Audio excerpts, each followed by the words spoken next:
A rematch of the Italian Bowl as Parma takes on Firenze in a late season contest. Playoffs are right around the corner.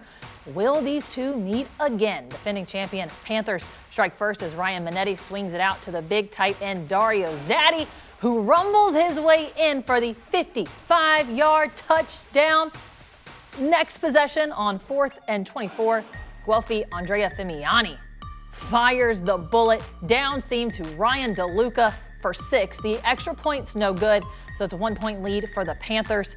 Second quarter, we'll pick things back up as Minetti to Zatti worked the first time. It works again as Zatti plows his way through the defenders to find the pay dirt.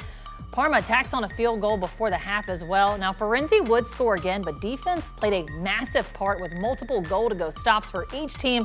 But Parma defeats Firenze again, this time 17-12. We welcome in our IFL crew for more.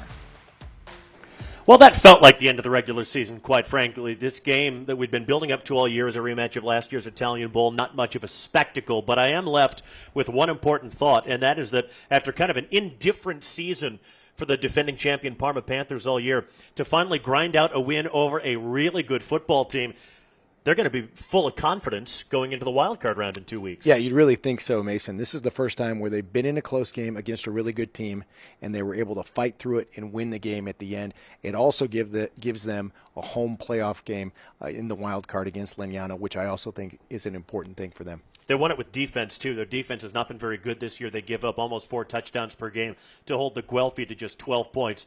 Really impressive. Let's talk about the 2 wildcard matchups now while we have a moment. Parma against Legnano, a rematch of maybe the game of the season, a game that the Frogs won 55-50. If the Panthers play defense in 2 weeks like they did today, it's going to be a very different outcome, I have a feeling. No, I think you're right. I think the fact that they're playing at home in Parma Stadium is a big deal. I think the second piece of that is who are they going to put in from the import side? I almost think if you put Mike Alfieri with Ryan Minetti in the secondary, you'll have a better shot of slowing down that team of Sheehy Giuseppe and Easton Salem.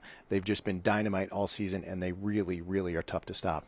Brian McKitty has a little bit of time to figure out who he wants to play and how he wants them to play, but not much. In fact, I suspect that decision has already been made. Maybe that's why we saw Mike Alfieri sit out this game and Jalen Parnell playing.